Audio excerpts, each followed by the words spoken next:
Hi friends, welcome back to my channel. ನಾನು ರಾಣಿ ನಾಗಣ್ಣ. ಬನ್ನಿ, ಇವತ್ತು ನಮ್ಮ ದಾಸವಾಳ ಗಿಡಗಳಿಗೆ ಸ್ವಲ್ಪ ಪೆಸ್ಟ್ ಅಟ್ಯಾಕ್ ಆಗಿದೆ. ಅದಕ್ಕೆಲ್ಲ ನಾನು ಏನು ಫರ್ಟಿಲೈಸರ್ನ ಕೊಡ್ತಾಯಿದ್ದೀನಿ, ಏನು ಸ್ಪ್ರೇ ಮಾಡ್ತಾಯಿದ್ದೀನಿ, ಏನು ಮೆಡಿಸನ್ ಕೊಡ್ತಾಯಿದ್ದೀನಿ ಅಂತ ನೋಡೋಣ. ಹಾಗೆ ಮೊದಲಿಗೆ ನಮ್ಮದು ಗಾರ್ಡನ್ ಅಪ್ಡೇಟ್ ನೋಡೋಣ, ಗಾರ್ಡನ್ ಎಲ್ಲ ಹೇಗಿದೆ ಅಂತ. ಆನಂತರ ಫರ್ಟಿಲೈಸರ್ ಏನು ಕೊಟ್ಟೆ ಅಂತ ತೋರಿಸ್ತೇನೆ. ವಿಡಿಯೋ ಇಷ್ಟ ಆದರೆ ದಯವಿಟ್ಟು ಲೈಕ್ ಮಾಡಿ, ಸಬ್ಸ್ಕ್ರೈಬ್ ಮಾಡಿಕೊಂಡು ವಿಡಿಯೋವನ್ನು ನೋಡಿ. ವಿಡಿಯೋವನ್ನು ಪೂರ್ತಿಯಾಗಿ ನೋಡಿ ಅಂತ ಹೇಳ್ತಾ ಬನ್ನಿ ವಿಡಿಯೋನ ಸ್ಟಾರ್ಟ್ ಮಾಡೋಣ. ಆ್ಯಂಥೋರಿಯಂ ಗಿಡಗಳಿಗೆ ಯಾವಾಗಲೂ ಮಲ್ಚಿಂಗ್ ಮಾಡಬೇಕು. ಈ ಥರ ರೂಟ್ಗಳು ಮೇಲ್ಮೇಲೆ ಬಂದಿರ್ತವೆ. ಈ ಥರ ಮಲ್ಚಿಂಗ್ ಮಾಡೋದ್ರಿಂದ ರೂಟ್ಗಳಿಗೆ ಯಾವುದೇ ರೀತಿ ಡ್ಯಾಮೇಜ್ ಆಗೋಲ್ಲ ಅಂಥೇಳಿ ನಾವು ಯಾವಾಗಲೂ ಈ ರೀತಿ ಚಗರೆಯಿಂದ ನಾವು ರೂಟ್ಗಳನ್ನ ಮುಚ್ಚಿಡಬೇಕು. ಕಡಲೆಕಾಯಿ ಸಿಪ್ಪೆಯನ್ನು ಕೂಡ, ಕಡಲೆಕಾಯಿ ತಿಂದ ನಂತರ ಬರುವಂಥ ಸಿಪ್ಪೆಯನ್ನು ಆ್ಯಂಥೋರಿಯಂ ಗಿಡಗಳಿಗೆ ಈ ರೀತಿ ಪಾಟ್ಗಳಲ್ಲಿ ಬೇರುಗಳನ್ನು ಮುಚ್ಚೋದಕ್ಕೆ ಈ ರೀತಿ ಬಳಸ್ಬೋದು. ನಾನು ಸಾಮಾನ್ಯ ಯಾವಾಗಲೂ ಕಡಲೆಕಾಯಿ ತಂದು ತಿಂದ ನಂತರ ವೇಸ್ಟ್ ಮಾಡಲ್ಲ. ಹೀಗೇ ಯಾವ ಪಾಟು ಮೇಲ್ಭಾಗ ಖಾಲಿ ಇರುತ್ತೆ ಅದಕ್ಕೆ ಹಾಕೋದು ನನ್ನ ಅಭ್ಯಾಸ. ಇದರಿಂದ ಏನೂ ತೊಂದರೆ ಇಲ್ಲ, ಒಳ್ಳೆ ಗಿಡಗಳೇ ಬರ್ತವೆ. ಗಿಡಗಳಿಗೇನು ತೊಂದರೆ ಆಗೋದಿಲ್ಲ, ಆರಾಮಾಗಿ ಹಾಕ್ಬೋದು. ಆ್ಯಂಥೋರಿಯಂ ಗಿಡಗಳಿಗಂತೂ ಈ ಚಳಿಗಾಲ ತುಂಬ ಒಳ್ಳೆಯ ಕಾಲ ಅನಿಸುತ್ತೆ. ತುಂಬ ಚೆನ್ನಾಗಿ ಈಗ ಹೂವೆಲ್ಲ ಬರ್ತವೆ. ಯಾಕೆಂದರೆ ಚಳಿ, ಬಿಸಿಲು ಎಲ್ಲ ಇರುತ್ತಲ್ವ ಈ ಕಾಲದಲ್ಲಿ, ಹಾಗಾಗಿ ತುಂಬ ಚೆನ್ನಾಗಿ ಗ್ರೋತ್ ಆಗ್ತವೆ. ಬಾಲ್ಕನಿಯ ಗಿಡಗಳಿಗೆ ನೀರು ಹಾಕ್ತಾಯಿದ್ದೀನಿ. ನೀರು ಹಾಕೋದ್ರ ಜೊತೆಗೆ ಚಳಿ ಸ್ಟಾರ್ಟ್ ಆಗಿರೋದ್ರಿಂದ ನಾವು ಎಲ್ಲ ಗಿಡಗಳನ್ನು ಸಾಧ್ಯವಾದಷ್ಟು ಮುಟ್ಟಿ ನೋಡಿ ಪಾಟ್ಗಳ ಒಳಗೆ ಕೆಳಗೆ ಎಲ್ಲ ಚೆಕ್ ಮಾಡ್ಕೊಳ್ಬೇಕು. ಯಾಕೆಂದರೆ ಯಾವಾಗ ಏನು ರೋಗ ಬಂದಿರುತ್ತೆ ಚಳಿ ಆಗಿರೋದ್ರಿಂದ ಅಂತ ಗೊತ್ತಿಲ್ಲ.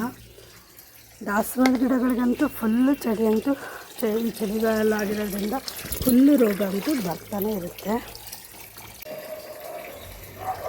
ಸಕ್ಯುಲೆಂಟ್ಸ್ಗಳು ನೆರಳಲ್ಲಿರೋದ್ರಿಂದ ತುಂಬ ಉದ್ದ ಬೆಳೆದಿದೆ. ರಬ್ಬರ್ ಪ್ಲ್ಯಾಂಟ್ ಕೂಡ ಅಷ್ಟೇ ಈ ಚಳಿಗಾಲದಲ್ಲಿ ಚೆನ್ನಾಗಾಗುತ್ತೆ.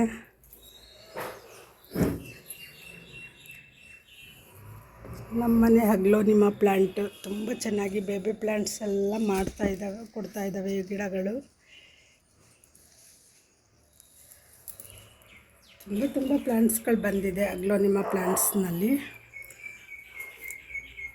ಆ್ಯಂಥೋರಿಯಮ್, ಕೋಲಿಯಸ್ ಪ್ಲ್ಯಾಂಟ್ಗಳು ಒಂದು ಚೂರು ನೀರು ಕಡಿಮೆ ಆದರೆ ಸಾಕು, ಅಥವಾ ಒಂದು ದಿನ ನೀರು ಹಾಕಲಿಲ್ಲ ಅಂದರೆ ಸಾಕು, ಎಲ್ಲ ಹಾಳಾದಂಗೆ ಆಗಿಬಿಡ್ತವೆ. ಚಳಿ ಸ್ಟಾರ್ಟ್ ಆಗಿರೋದ್ರಿಂದ, ಚಳಿಗಾಲ ಸ್ಟಾರ್ಟ್ ಆದ್ರಿಂದ ನೋಡಿ ಗಿಡಗಳಿಗೆ ಈ ರೀತಿ ರೋಗ ಸ್ಟಾರ್ಟ್ ಆಗಿದೆ. ಬಟ್ ನಮ್ಮ ಸಾಮಾನ್ಯ ಎಲ್ಲ ಗಿಡಗಳಲ್ಲಿಯೂ ಆಗಿದೆ. ಇದಕ್ಕೆಲ್ಲ ಈಗ ಫರ್ಟಿಲೈಸರ್ ಹಾಕಬೇಕು. ನೋಡಿ ಈ ರೀತಿ ಬಿಳಿ ಇದೆ, ಆಲ್ಮೋಸ್ಟ್ ಎಲ್ಲ ಗಿಡದಲ್ಲೂ ಇದೆ. ಆಮೇಲೆ ನೋಡಿ ಈ ರೀತಿ ಮೊಗ್ಗೆಲ್ಲ ಕೈಗೆ ಬರ್ತಾಯಿದೆ, ಉದುರೋ ಥರ ಆಗ್ತಿದೆ. ಇವಕ್ಕೆಲ್ಲ ಫರ್ಟಿಲೈಸರ್ ಹಾಕಬೇಕು. ಸಂಜೆ ಕೊಡ್ತೀನಿ. ಇವಾಗ ಬೆಳಿಗ್ಗೆ ಹೊತ್ತು ಬಿಸಿಲು ಸ್ವಲ್ಪ ಸ್ಟಾರ್ಟ್ ಆಗಿದೆ ಆಲ್ರೆಡಿ ಬಿಸಿಲು, ಹಾಗಾಗಿ ಇವಾಗ ಏನೂ ಕೊಡಲ್ಲ. ನೋಡಿ ಈ ಗಿಡ ಸ್ವಲ್ಪ ಸರಿ ಹೋಗ್ತಾ ಇದೆ, ಹೊಸ ಚಿಗುರೆಲ್ಲ ಬರ್ತಾ ಇದೆ. ಅದರಿಂದ ನೋಡಿ ಒಂಚೂರು ಖುಷಿ ಆಯಿತು. ನೋಡೋಣ ಯಾವ್ಯಾವ ಗಿಡ ಯಾವ್ಯಾವ ರೀತಿ ಸರಿ ಹೋಗ್ತವೆ ಅಂತ. ನೋಡಿದ್ರೆ ಅಷ್ಟೇ ಹೊಸ ಚಿಗುರೆಲ್ಲ ಬರ್ತಿದೆ. ವಯಸ್ಸಾದ ಎಲೆಗಳು ಉದುರ್ತಾ ಇದೆಯೋ, ರೋಗ ಬಂದು ಎಲೆ ಉದುರ್ತಿದೆಯೋ ಒಂದೊಂದು ಸರಿ ಗೊತ್ತೇ ಆಗಲ್ಲ. ಆದರೆ ಗಾರ್ಡನ್ ಅಂತೂ ಡೈಲಿ ಗುಡಿಸ್ಲೇಬೇಕು ಅನ್ನೋ ಅಷ್ಟು ಲೆವೆಲ್ಗೆ ಗಲೀಜಾಗುತ್ತೆ. ಗಾರ್ಡನ್ ಇದೆ ಅಂದಮೇಲೆ ಅವೆಲ್ಲ ಸಹಜ ತಾನೇ, ನಾವು ಕೆಲಸ ಮಾಡೋದಕ್ಕೆ ರೆಡಿ ಇರಬೇಕು. ಅವತ್ತು ಈ ಗಿಡದ ಎಲೆಗಳನ್ನೆಲ್ಲ ಬಿಡಿಸಿದ್ವಿ. ತುಂಬ ಮುದುರೋ ರೋಗ ಆಗಿದೆ ಅಂಥೇಳಿ ಚೆನ್ನಾಗಿ ಹೊಡಿತಾ ಇದೆ. ಹೂವು ಕೂಡ ಒಂದೊಂದು ಸ್ಟಾರ್ಟ್ ಆಗ್ತಾ ಇದೆ. ಈ ಗುಲಾಬಿ ಗಿಡಗಳೇ ಹೀಗೆ ಬೇಗ ಸರಿ ಹೋಗ್ತವೆ, ಬೇಗ ಹಾಳಾಗ್ತವೆ. ಇವನ್ನಂತೂ ಕೆಲಸ ಮಾಡ್ತಾನೆ ಇರಬೇಕು ಗುಲಾಬಿ ಗಿಡಗಳಿಗೆ. ಚಳಿಗಾಲ ಸ್ಟಾರ್ಟ್ ಆಗಿರೋದ್ರಿಂದ ಗಿಡಗಳಲ್ಲಿ ಏನಾದ್ರು ರೋಗ ಅಟ್ಯಾಕ್ ಆಗ್ತಾ ಇದೆಯಾ ಅಂಥೇಳಿ ನಾವು ಆವಾಗ ಗಿಡಗಳನ್ನ ಈ ರೀತಿ ಚೆಕ್ ಮಾಡ್ಕೋತಾ ಇರಬೇಕು. ಇವಾಗಂತೂ ಮಿಲಿ ಬಗ್ಸ್ಗಳು ನೋಡಿ ಬರೋಕ್ಕೆ ಸ್ಟಾರ್ಟ್ ಆಗಿದೆ, ತಿರುಗಿ ಕೈಗೆ ಸಿಗ್ತಾ ಇದೆ. ಮಿಲಿ ಬಗ್ಸ್ಗಳ ಜೊತೆಗೆ ಎಲೆ ಹಿಂದೆ ನೋಡಿ ಈ ರೀತಿ ಕರಿ ಚುಕ್ಕೆ ರೋಗಗಳು ನೋಡಿ ಎಷ್ಟು ಕರಿ ಬ್ಲ್ಯಾಕ್ ಆಗಿದೆ. ಇವೆಲ್ಲ ಎಲೆಗಳನ್ನು ಸಾಯಿಸ್ಬಿಡ್ತವೆ ನೋಡಿ, ಈ ಥರ ಕಾಣಿಸ್ತಾನೆ ಇಲ್ಲ, ಕಾಣ್ತಾ ಇದೆಯಾ? ಬ್ಲ್ಯಾಕ್ ಮಾರ್ಕ್ಗಳು ಈ ರೀತಿ ಆಗ್ತವೆ. ಈ ರೀತಿ ಎಲ್ಲ ಆದಾಗ ಗಿಡಗಳು ಉಳಿಸ್ಕೊಳ್ಳೋದು ಸ್ವಲ್ಪ ಕಷ್ಟ ಅನಿಸುತ್ತೆ. ಹಾಗೆ ಫರ್ಟಿಲೈಸರ್ನು ಕೂಡ ನಾವು ರೆಡಿ ಮಾಡ್ಕೊಂಡಿರಬೇಕು ಇವಕ್ಕೆಲ್ಲ ಕೊಡೋದಕ್ಕೆ. ನೋಡಿ ಈಗ ಚಳಿಯಾಗಿದೆ, ರೋಗಗಳು ಸ್ಟಾರ್ಟ್. ಎಲ್ಲ ನಮ್ಮನೆ ಎಲ್ಲ ಮೊಗ್ಗುಗಳಲ್ಲಿಯೂ ಈ ರೀತಿ ರೋಗ ಸ್ಟಾರ್ಟ್ ಆಗಿದೆ. ಹಾಗೆಯೇ ಗಿಡ ಚೆಕ್ ಮಾಡುವಾಗ ಎಲ್ಲೆಲ್ಲಿ ಕಳೆ ಇದೆಯಾ ಕೊಳೆ ಇದೆಯಾ ಅಂತ ನೋಡ್ಕೋಬೇಕು. ಪಾಟ್ಗಳನ್ನ ಕ್ಲೀನ್ ಮಾಡ್ಕೊಳ್ಳೋದು ಒಳ್ಳೆಯದು. ಹಾಗೆ ಯಾವುದಾದ್ರು ಹೂ ಬಿಟ್ಟು ಮುಗ್ದೋಗಿರೋ ಅಂತಹ ಕಡ್ಡಿಗಳಿದೆಯಾ ಇಂಥವನ್ನೆಲ್ಲ ತೆಗೆದು ಬಿಡಬೇಕು. ತೆಗೆದಾಗ ನಾವು ಮತ್ತೆ ಒಳ್ಳೆ ಗ್ರೋತ್ನ ಗಿಡದಲ್ಲಿ ನೋಡೋದಕ್ಕೆ ಸಾಧ್ಯ. ಇದೆಲ್ಲ ಇದ್ದರೆ ಗ್ರೋತ್ ಸ್ವಲ್ಪ ಕಡಿಮೆ ಆಗುತ್ತೆ ಗಿಡದಲ್ಲಿ. ಅದಕ್ಕೆ ಗಾರ್ಡನ್ಗೆ ಆವಾಗವಾಗ ಬಂದು ಕೆಲಸ ಮಾಡಿ ಗಾರ್ಡನ್ನ ಸ್ವಚ್ಛ ಮಾಡ್ಕೋತಾ ಇರಬೇಕು. ಸ್ವಲ್ಪ ಗಿಡ ಜಾಸ್ತಿ ಇದ್ರಂತೂ ಗಾರ್ಡನ್ ಸ್ವಚ್ಛ ಆಗಿರಲ್ಲ. 1 by 1 ನಾವು ಕ್ಲೀನ್ ಮಾಡೋದಕ್ಕೆ ರೆಡಿ ಇರಬೇಕಷ್ಟೆ. ನಮ್ಮ ಗಾರ್ಡನ್ ಅಂತೂ ಜನ ಬರ್ತಾರೆ, ಫ್ರೆಂಡ್ಸ್ ಬರ್ತಾರೆ ಅಂದಾಗಲೇ ಹೂವು ಬಿಡಲ್ಲ, ಗಾರ್ಡನ್ನು ಸ್ವಚ್ಛವಾಗಿರಲ್ಲ. ರೀಸನ್ ಗೊತ್ತಿಲ್ಲ, ಹಿಂಗೆಲ್ಲ ಆಗ್ತವೆ, ಏನೂ ಮಾಡೋಕ್ಕಾಗಲ್ಲ. ನೋಡಿ ಕ್ಲೀನ್ ಮಾಡಿದ್ದೀನಿ, ಅಷ್ಟು ಬೇಗ ಒಣಗಿದೆ, ಎಲ್ಲ ಸ್ಟಾರ್ಟ್ ಆಗಿದೆ. ಹೋದ ವಾರ ಕ್ಲೀನ್ ಮಾಡಿರೋದು ಈ ಪಾಟ್ನ, ಅಷ್ಟು ಬೇಗನೆ ಇಷ್ಟೆಲ್ಲ ಒಣಗಿದೆ. ಈ ರೀತಿ ಉದ್ದ ಬೆಳ್ಕೊಂಡು ಹೋಗ್ತಿರ್ತಲ್ಲ ಅಂಥವನ್ನ ಈ ಥರ ಕುಡಿ ಭಾಗನ ಮುರಿದು ಬಿಡಬೇಕು. ಆಗ ಇವೆಲ್ಲ ಬ್ರ್ಯಾಂಚ್ಗಳು ಮುಂದೆ ಬೆಳೆಯೋದಕ್ಕೆ ಅನುಕೂಲ ಆಗುತ್ತೆ. ಅವು ಬೆಳೀಲಿ ಅಂದ್ಬಿಟ್ರೆ ಗಿಡ ಸುಮ್ಮನೆ ಈ ಥರ ಕಡ್ಡಿ ಥರ ಉದ್ದ ಬೆಳ್ಕೊಂಡು ಹೋಗುತ್ತೆ ಹೊರತು ಬ್ರ್ಯಾಂಚ್ಗಳಾಗಲ್ಲ. ಮಲ್ಲಿಗೆ ಕಟ್ಟಿಂಗ್ ಹಾಕೋದು ತೋರಿಸಿದೆ, ಅದು ಚಿಗುರೋದಕ್ಕೆ ಸ್ಟಾರ್ಟ್ ಆಗಿದೆ, ಚಿಗುರೆಲ್ಲ ಬರ್ತಾ ಇದೆ. ಅದಕ್ಕೆ ಇದನ್ನು ಸ್ವಲ್ಪ ಕಾಲು ಕೈಗೆ ಸಿಗದೇ ಇರೋ ಥರ ತೊಗೊಂಡು ಬಂದು ಒಂದು ಸೈಡಿಗೆ ಇಟ್ಟಿದ್ದೀನಿ.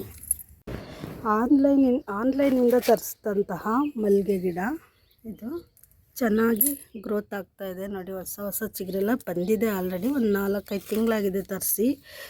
ಇದು ನೋಡಿ ಸೆಟ್ ಆಗಿದೆ. ಕುಡಿ ಭಾಗನ ನಾನು ಅದೇ ಪಾಟಲ್ಲಿ ಹಾಕಿದ್ದೆ, ಚೆನ್ನಾಗಿ ಸೆಟ್ ಆಗಿದೆ. ಹಾಗೆಯೇ ಇದು ಹೂವು ಬಿಡ್ತಾ ಇದೆ, ಬಟ್ ಸೀಸನ್ ಇಲ್ಲ ಅಂದರೆ ಹೂವು ಬಿಡುತ್ತೇನೋ, ಹಾಗಾಗಿ ಪರವಾಗಿಲ್ಲ. ಒಳ್ಳೆ ಗಿಡ ನನಗೆ ಆನ್ಲೈನಿಂದ ಸಿಕ್ಕಿದೆ ಮಲ್ಲಿಗೆ ಗಿಡ ಅಂತ ಖುಷಿ ಆಯಿತು. ಈ ಗಿಡ ಮೊಗ್ಗು ಎಲ್ಲ ಇದೆ, ಹೊಸ ಮೊಗ್ಗು ಎಲ್ಲ ಆಗ್ತಾಯಿದೆ, ಆದರೆ ಗಿಡ ಮಾತ್ರ ನೋಡಿ ಕಡ್ಡಿ ಥರ ಆಗಿದೆ. ಅದು ನೋಡಿದ್ರೇ ಬೇಜಾರಾಗುತ್ತೆ. ಇಲ್ಲೂ ನೋಡಿ, ಇದೆಲ್ಲ ರೋಗ ಇರಲಿಲ್ಲಪ್ಪ, ಈಗ 3 ಡೇಸಿಂದ ಇದೆಲ್ಲ ಸ್ಟಾರ್ಟ್ ಆಗಿರೋದು. ಇಷ್ಟು ಬೇಗ ಇಷ್ಟು ಸ್ಪ್ರೆಡ್ ಆಗಿದೆ ಅಂದರೆ ಚಳಿಗಾಲ ಸ್ಟಾರ್ಟ್ ಆಯ್ತಲ್ಲ, ಈ ರೀತಿಯ ರೋಗಗಳು ಶುರುವಾಗ್ತವೆ. ನಮ್ಮ ಮನೆಯ ಎಲ್ಲ ದಾಸವಾಳ ಗಿಡಗಳಲ್ಲಿಯೂ ಆ ರೀತಿ ರೋಗ ಬಂದಿದೆ. ನಮ್ಮ ಮರುಗ ಗಿಡ ಅವತ್ತು ರಿಪೋರ್ಟ್ ಮಾಡಿದೆ, ತುಂಬ ಚೆನ್ನಾಗಿ ಸರಿ ಹೋಗಿದೆ.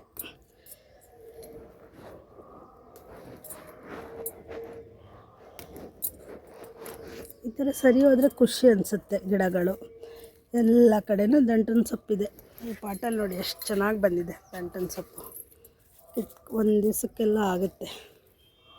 ಮರುಗ ಗಿಡನೂ ಅಷ್ಟೇ, ಈ ಥರ ಕಡ್ಡಿ ಏನಾದರೂ ಆಗಿದ್ದರೆ ಈ ಥರ ಕಟ್ ಮಾಡಿ ಬೆಳೆಸಬೇಕು ಮರುಗನ, ಆಗ ಬುಷಿಯಾಗಿ ಬೆಳೆಯೋದಕ್ಕೆ ಅನುಕೂಲ ಆಗುತ್ತೆ. ಮರುಗಗಂತೂ ತುಂಬ ಬಿಸಿಲು ಬೇಕು, ನೆರಳೆಲ್ಲ ಬೆಳೆಯಲ್ಲ ಮರುಗ ಸಾಮಾನ್ಯವಾಗಿ. ಡೈರೆಕ್ಟ್ ಸನ್ಲೈಟಲ್ಲೇ ಮರುಗನ ಇಡಬೇಕು. ಬೇಕಾದ್ರೆ ಈ ಥರ ಕಟ್ ಮಾಡಿದಂಥದ್ದನ್ನ ಬೇಕಾದ್ರೆ ನಾವು ಅಲ್ಲೇ ಇಟ್ಟರೆ ಅಲ್ಲೇ ಹೊಸ ಗಿಡ ಆಗುತ್ತೆ ನಮಗೆ. ನಾನು ಇನ್ನೂ ಗಿಡಗಳನ್ನ ಗಮನಿಸ್ತಾ ಇದ್ದೀನಿ ಅಷ್ಟೇ, ನೀರು ಹಾಕಿಲ್ಲ. ನೋಡಿ ಪರವಾಗಿಲ್ಲ, ನಮ್ಮದು ಹೂ ಬಿಡಂಗಾಯಿತು. ಬೇಜಾರಾಗ್ತಿತ್ತು, ಮಧುಮಾಲತಿ ತುಂಬ ಡಲ್ಲಾದಂಗೆ ಕಾಣಿಸ್ತಿತ್ತು. ಅಂದರೆ ಒಟ್ಟಿಗೆ ಹೂ ಬಿಟ್ಟಿತ್ತಲ್ಲ, ಒಟ್ಟಿಗೆ ಗಿಡ ಹಾಳಾದಂಗೆ ಆಗಿತ್ತು. ಅದು ಈಗ ಹೊಸ ಚಿಗುರೆಲ್ಲ ಬಂದು ಹೊಸ ಹೂಗಳು ಸ್ಟಾರ್ಟ್ ಆಗಿದೆ. ಈ ರೀತಿ ಸಕ್ಯುಲೆಂಟ್ ಗಿಡ ಈ ರೀತಿ ಉದ್ದ ಬೆಳೆದ್ರೆ ಇದು ಗ್ರೋತ್ ಕಡಿಮೆ ಆಗಿಬಿಡುತ್ತೆ. ಅದಕ್ಕೆ ಯಾವಾಗಲೂ ಈ ಥರ ಕುಡಿ ಭಾಗನ ನಾವು ಕಟ್ ಮಾಡಿ ಬೇಕಾದರೆ ಇದನ್ನು ಬೇರೆ ಕಡೆ ನಾವು ಗಿಡ ಆಗಿ ನೆಟ್ಕೋಬೋದು. ಈ ರೀತಿ ಕಟ್ ಮಾಡೋದ್ರಿಂದ ನೋಡಿ, ಆ ರೀತಿ ಕಟ್ ಮಾಡಿದ್ರೆ ನೋಡಿ, ಈ ರೀತಿ ಇಲ್ಲೇ ನಮಗೆ ಹೊಸ ಗಿಡಗಳು ಸ್ಟಾರ್ಟ್ ಆಗ್ತವೆ. ಇದೇ ರೀತಿ ಬಿಟ್ಬಿಟ್ರೆ ಗಿಡ ಹಾಳಾಗುತ್ತೆ ಹೊರತು ಇದರಿಂದ ನಮಗೇನು ಯೂಸ್ ಇಲ್ಲ. ಇದೇ ರೀತಿ ಬಿಟ್ಟರೆ ಗಿಡ ಹಾಳಾಗುತ್ತೆ ಹೊರತು ಇದರಿಂದ ನಮಗೇನು ಯೂಸ್ ಇಲ್ಲ. ಬಟ್ ಅಲ್ಲೇ ಕಟ್ ಮಾಡಿದ್ರೆ ನಮ್ಗೆ ಇಲ್ಲೇ ಹೊಸ ಗಿಡಗಳು ಬರ್ತವೆ. ಮತ್ತು ಈ ಕಟ್ ಮಾಡಿದಂಥ ಈ ಪೀಸು ಕೂಡ ಏನು ವೇಸ್ಟ್ ಅಲ್ಲ, ನಾವು ಬೇರೆ ಪಾಟಲ್ಲಿ ಇದನ್ನು ಹಾಕ್ಕೋಬೋದು. ಇದು ಕೂಡ ಗಿಡ ಆಗುತ್ತೆ. ಈಗ ಇಟ್ಟರೆ ಸಾಕು, ಏನು ನೆಡಬೇಕು ಹಾಗೆ ಹೀಗೆ ಅಂತೇನಿಲ್ಲ. ಅದರಿಂದನೇ ನಾವು ಒಳ್ಳೆ ಗಿಡನ ಪಡ್ಕೊಳ್ಬೋದು. ನೋಡಿ ಎಷ್ಟೊಂದು ಬೇಬಿ ಪ್ಲ್ಯಾಂಟ್ಸ್ ಎಲ್ಲ ಬಂದಿದೆ ನಮ್ಮ ಗಿಡದಲ್ಲಿ. ಇದಂತೂ ಒಂದು ಸರಿ ಬೆಳೆಯೋದಕ್ಕೆ ಸ್ಟಾರ್ಟ್ ಆದರೆ ಸಾಕು, ತುಂಬ ಗಿಡಗಳು ಆಗ್ತಾ ಇರ್ತವೆ. ಈ ಸಕ್ಯುಲೆಂಟ್ ಲೀಫ್ಗಳು 1 ತಿಂಗಳಷ್ಟಾಗಿದೆ ಹಾಕಿ. ನೋಡಿ ಎಷ್ಟು ಬೇಗ ಎಲ್ಲ ಗಿಡಗಳು ಬರೋದಕ್ಕೆ ಸ್ಟಾರ್ಟ್ ಆಗಿದೆ. ಈ ಥರ ಒಳ್ಳೆ ಬೇರ್ಗಳು ಬರೋದಕ್ಕೆ ಸ್ಟಾರ್ಟ್ ಆಗುತ್ತೆ. ಈ ಥರ ದಷ್ಟಪುಷ್ಟವಾಗಿದ್ದಂತಹ ಲೀಫ್ಗಳನ್ನ ನಾವು ಹಾಕಿದಾಗ ಇದೆ ನಿಂಗೆ ಇಟ್ಟರೆ ಸಾಕು, ಇಲ್ಲೇ ಒಳ್ಳೆ ಗಿಡ ಸ್ಟಾರ್ಟ್ ಆಗುತ್ತೆ. ಚೆನ್ನಾಗಾಗಿದೆ ನೋಡಿ. ಇದರಲ್ಲೇ ಸುಮಾರು ಒಂದು 2-3 ತಿಂಗಳವರೆಗೂ ನಾವು ಬೆಳಿಬೋದು. ಇವೆಲ್ಲ ಒಂದು 2-3 ತಿಂಗಳಷ್ಟು ಏಜ್ ಆಗಿರೋ ಅಂತಹ ಗಿಡಗಳು ಇವು. ಇನ್ನೊಂದು ಸ್ವಲ್ಪ ಬೇರೆ ಗಾರ್ಡನ್ ವೇಸ್ಟ್ ಮಣ್ಣಿತ್ತು, ಕಸ ಇತ್ತು, ಫರ್ಟಿಲೈಸರ್ ಆಗಿದ್ದದಿತ್ತು. ಅದಕ್ಕೆಲ್ಲ ಸ್ವಲ್ಪ ಬೂದಿನ ಮಿಕ್ಸ್ ಮಾಡಿ ಮತ್ತೆ ಒಣಗಾಕಿದ್ದೀನಿ. ಯಾಕೆಂದರೆ ವೆಟ್ಟಿತ್ತು ಮಣ್ಣು, ಹಾಗಾಗಿ ಮುಂದೆ ಕೆಲಸ ಮಾಡೋದಕ್ಕೆ ಆಗಲ್ಲ. ಗುಡ್ಸೋಣ ಅಂತ ಶುರು ಮಾಡಿದೆ, ಬಿಸಿಲು ಜಾಸ್ತಿ ಆಯಿತು. ಹಾಗಾಗಿ ಮನೆಗೆ ಹೋಗ್ತಾಯಿದ್ದೀನಿ. ಇನ್ನೇನೇ ಇದ್ದರೂ ಸಂಜೆ ಬಂದು ನೋಡ್ಕೊಳ್ಳೋದು. ಈಗ ಸಂಜೆ 4 ಗಂಟೆ ಆಗಿದೆ. ಇವಾಗ ನಾನು ಗಿಡಗಳಿಗೆ ಔಷಧಿಯನ್ನು ಕೊಡೋದಕ್ಕೆ ಸ್ಟಾರ್ಟ್ ಮಾಡ್ತೀನಿ. ನೋಡಿ, ಸಾಮಾನ್ಯ ಎಲ್ಲ ಗಿಡದಲ್ಲೂ ಹೀಗೆ ಆಗಿದೆ. ಈ ಕಡೆ ಅಂತೂ ನೋಡಿ ತುಂಬ ಸಣ್ಣ ಸಣ್ಣ ಗಿಡದಲ್ಲೆಲ್ಲ ಬಂದಿದೆ. ಈಗ ಇದು ಎಷ್ಟು ಫಾಸ್ಟಾಗಿ ಹರಡಿದೆ ಅಂದರೆ 1-2 ದಿನದಲ್ಲಿ ಈಗ ಆಗೋಗಿದೆ. ಹಾಗಾಗಿ ಇದಕ್ಕೆ ಫರ್ಟಿಲೈಸರ್ನ ಇದಕ್ಕೆ ಕೊಡ್ತಾಯಿದ್ದೀನಿ. ಬನ್ನಿ ನೋಡೋಣ ಏನು ಹಾಕ್ತೀನಿ ಅಂತ. ನಾನು ಲಕ್ಷ್ಮಣ ರೇಖೆ ಪೌಡರ್ನ ಬಳಸ್ತಾಯಿದ್ದೀನಿ. ಒಂದು ಬಟ್ಟೆಯಲ್ಲಿ ಆ ಪೌಡ್ರನ್ನ ಹಾಕಿ ಬಳಸ್ತೇನೆ, ಯೂಸ್ ಮಾಡ್ತೀನಿ. ಲಕ್ಷ್ಮಣ ರೇಖೆ ಪೌಡ್ರನ್ನ ಒಂದು ಬಟ್ಟೆಯಲ್ಲಿ ಹಾಕಿದ್ದೀನಿ. ಬಟ್ಟೆಯಲ್ಲಿ ಹಾಕಿ ಹೀಗೆ ಸುತ್ತಿ ಇಟ್ಕೊಂಡಿದ್ದೀನಿ. ನೋಡಿ, ಗಿಡಗಳ ಮೇಲೆ ಹೀಗೆ ಸ್ಪ್ರೇ ಮಾಡ್ತಾಯಿದ್ದೀನಿ, ಹೀಗೆ ಹರಡ್ತಾಯಿದ್ದೀನಿ. ನೋಡಿ, ನೀಟಾಗಿ ಆಗ್ತಾಯಿದೆ. ಎಲ್ಲ ಗಿಡಗಳಲ್ಲಿಯೂ ಇದೆ. ಇವಾಗ ಯಾಕೆ ಎಷ್ಟು ಫಾಸ್ಟಾಗಿ ಆಗಿದೆ ಅಂತ ಗೊತ್ತಿಲ್ಲ.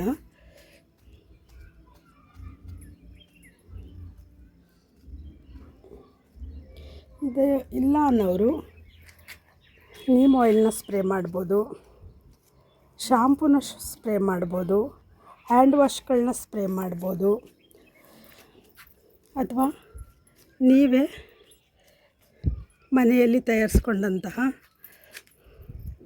ಬೇವಿನ ಎಲೆಗಳಿಂದ ತಯಾರಿಸಿದಂತಹ ಬಿಸಿ ಮಾಡಿ ರಸವನ್ನು ತಯಾರಿಸಿ ಆ ರಸವನ್ನು ನೀವು ಈ ಗಿಡಗಳಿಗೆ ಈ ರೀತಿ ಪೆಸ್ಟ್ ಅಟ್ಯಾಕ್ ಆದಾಗ ಕೊಡ್ಬೋದು.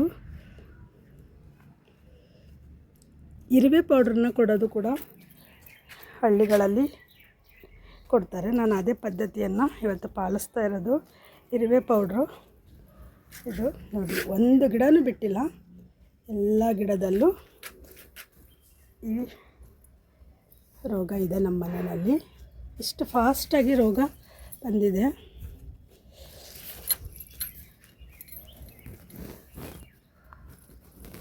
ಅಂದರೆ ಈ ಕಾಲಕ್ಕೆ ಹಾಗೆ ಚಳಿ ಸ್ಟಾರ್ಟ್ ಆದಾಗ ಈ ರೀತಿ ಆಗುತ್ತೆ ಬೇಗ. ಮಿಲಿಬಗ್ಸ್ ಕೂಡ ಇದೆ, ಅದು ಕೂಡ ಈ ಔಷಧಿಯಿಂದನೇ ವಾಸಿಯಾಗುತ್ತೆ ಅಂತ ಹೇಳ್ತಾರೆ.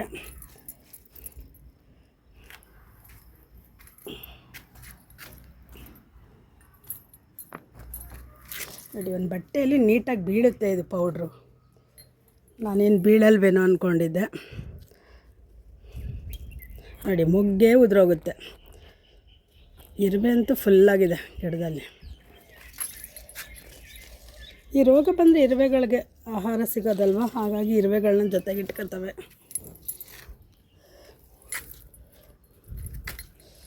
ಅಂದರೆ ಗಿಡಗಳು ಹಾಳಾಗೋಗ್ತವೆ ಅಂತ ಬೇಜಾರು ಈ ರೋಗಗಳು ಬಂದುಬಿಟ್ರೆ.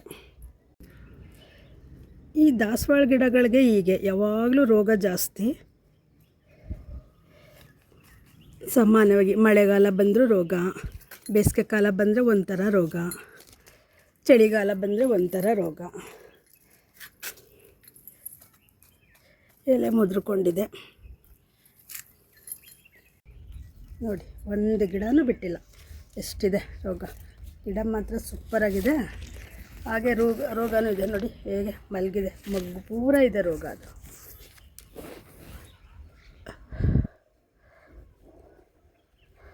ಮೊಗ್ಗೆ ಕಿತ್ತಾಕ್ಬಿಡ್ಬೋದು, ತೊಂದರೆ ಏನಿಲ್ಲ. ಬಟ್ ಯಾಕೆ ಒಂದು ಹೂ ಹಾಳು ಮಾಡ್ಕೊಳ್ಳೋದು? ಒಂದು ಹೂ ಬಿಡಲಿಲ್ಲ ಅಂದರೆ ನಾವು ಎಷ್ಟು ಬೇಜಾರು ಮಾಡ್ಕೋತೀವಿ ಅಲ್ವಾ. ಒಂದು ಯಾವುದಾದ್ರು ಒಂದು ಹೊಸ ಗಿಡ ತಂದು ಅದ್ರಲ್ಲಿ ಹೂ ನೋಡಿಲ್ಲ ಅಂದರೆ ಅದು ಬರೋವ್ರಿಗೆ ನಾವು ಎಷ್ಟು ಕಾತರದಿಂದ ಕಾಯ್ತಾ ಇರ್ತೀವಿ ಅಲ್ವಾ. ಹಾಗಾಗಿ ಅಷ್ಟು ಸುಲಭವಾಗಿ ಮೊಗ್ಗುಗಳನ್ನೆಲ್ಲ ನಂಗೆ ಕಿತ್ತಾಕೋಕ್ಕಾಗಲ್ಲ. ಸರಿ ಮಾಡ್ಕೊಳ್ಳೋ ಪ್ರಯತ್ನ ಮಾಡ್ತೀನಿ ಅಷ್ಟೆ.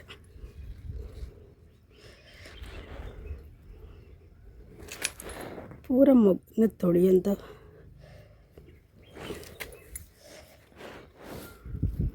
ಕೆಲಸ ಮಾಡ್ತಾಯಿದ್ದೀನಿ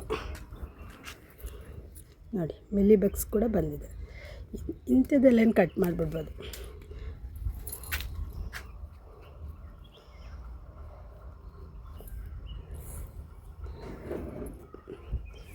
ಅಂದರೆ ಇದು ಹೈಬ್ರಿಡ್ ಗಿಡದಲ್ಲಿ ಜಾಸ್ತಿ ಇದೆ, ಲೋಕಲ್ ವೆರೈಟಿನಲ್ಲಿ ಸ್ವಲ್ಪ ಕಡಿಮೆ ಇದೆ.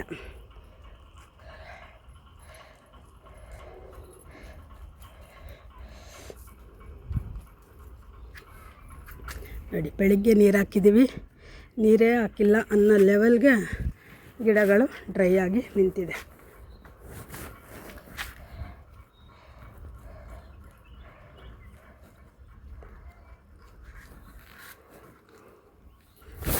ಎಲ್ಲ ಕಾಲಗಳು ಆರಂಭ ಆದಾಗ ಒಂದೊಂದು ಸರಿ ಗಿಡಗಳನ್ನ ಈ ಥರ ಚೆಕ್ ಮಾಡ್ತಾನೇ ಇರಬೇಕು. ಹೈಬ್ರಿಡ್ ಗಿಡದಲ್ಲಿ ಜಾಸ್ತಿ ಇದೆ ಈ ರೋಗ. ಈ ಲೋಕಲ್ ದಾಸವಾಳದಲ್ಲಿ ಅಷ್ಟೊಂದಿಲ್ಲ. ಅಂದರೆ ಈ ರೋಗ ಎಲ್ಲ ಬರೋಕ್ಕೆ ತುಂಬ ಟೈಮೆಲ್ಲ ತಗೊಳ್ಳಲ್ಲ, ಬೇಗ ಫಾಸ್ಟಾಗಿ ಸ್ಪ್ರೆಡ್ ಆಗ್ತವೆ.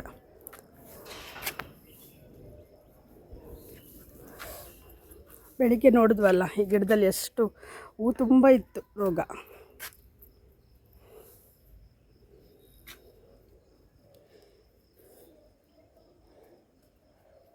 ಸ್ವಲ್ಪ ಈಸಿಯಾಗಿ ಲಿಕ್ವಿಡ್ ಬರೋ ಥರ ಬಟ್ಟೆನ ತಗೊಳ್ಳಿ, ಪೌಡ್ರ್ ಬರೋ ಥರ ಬಟ್ಟೆಯನ್ನು ತಗೊಳ್ಳಿ.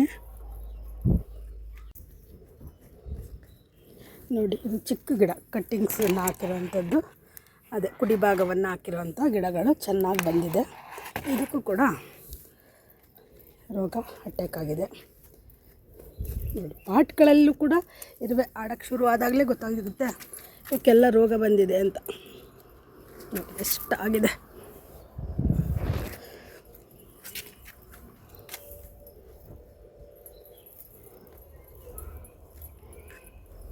ಇದು ನೋಡಿ, ಪಾಟ್ ಗಿಡನೇ ಹಾಳಾದಾಗ ಆಗಿಬಿಟ್ಟಿದೆ. ಒಂಚೂರು ನೆಗ್ಲೆಕ್ಟ್ ಮಾಡಿದ್ರೆ ಸಾಕು, ದಾಸವಾಳ ಗಿಡಗಳು ಅಷ್ಟು ಬೇಗ ಹಾಳಾಗ್ತವೆ, ಅಷ್ಟು ಬೇಗ ಫೆಸ್ಟ್ ನೋಡಿ ಎಷ್ಟೊಂದಿದೆ.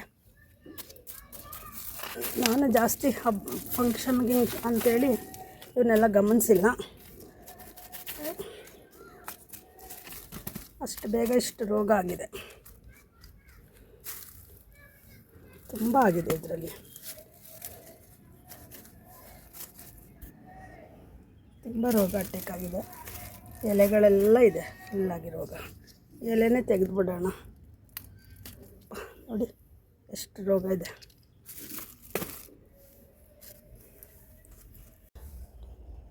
ಬೆಳಿಗ್ಗೆ ತೋರಿಸಿದೆ, ಕಪ್ಪು ಕಪ್ಪು ಎಲೆ ಚುಕ್ಕೆ ರೋಗ ಆ ಥರದ್ದು, ಅದಕ್ಕೂ ಹಾಕೋಣ.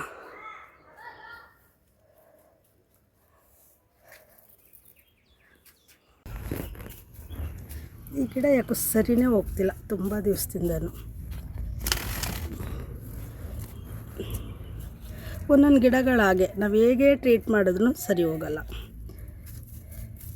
ಹೂವು ಬಿಟ್ಟಿಲ್ಲ, ಸರಿನೂ ಹೋಗಿಲ್ಲ. ಇದು ಫರ್ಟಿಲೈಸರ್ ಹಾಕಾದ್ಮೇಲೆ ಸ್ವಲ್ಪ ಪಾಟ್ಗಳೆಲ್ಲ ಹಾಗೆ ಹೀಗೆ ಇತ್ತು, ಎಲ್ಲನೂ ಸ್ವಲ್ಪ ಸರಿ ಮಾಡಿದೆ. ದಾಸವಾಳ ಗಿಡನೆಲ್ಲ ಒಂದು ಕಡೆ ಸೇರಿಸೋಣ ಅಂದರೆ ಒಂದು ಉದ್ದ ಇದೆ, ಒಂದು ಗಿಡ್ಡ ಇದೆ, ಹಾಗಾಗಿ ಆಗಲಿಲ್ಲ.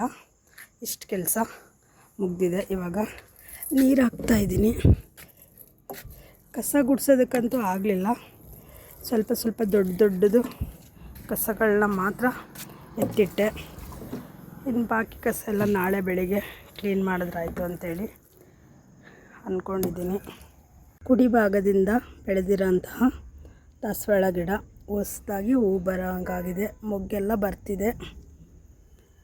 ಕುಡಿ ಭಾಗದಿಂದ ಹಾಕಿದ ಗಿಡಗಳು ಕೂಡ ಸಕ್ಸಸ್ ಆಗ್ತವೆ ಅಂತ ನೋಡಿ. ಇಲ್ಲೂ ಕೂಡ ಹೊಸ ಮೊಗ್ಗು ಹೂಗಳು ಬರೋಂಗಾಗ್ತಿದೆ. ಇಷ್ಟೊತ್ತವರೆಗೂ ಕೆಲಸ ಆಯಿತು. ಎಲ್ಲ ಗಿಡಗಳಿಗೂ ನೀರು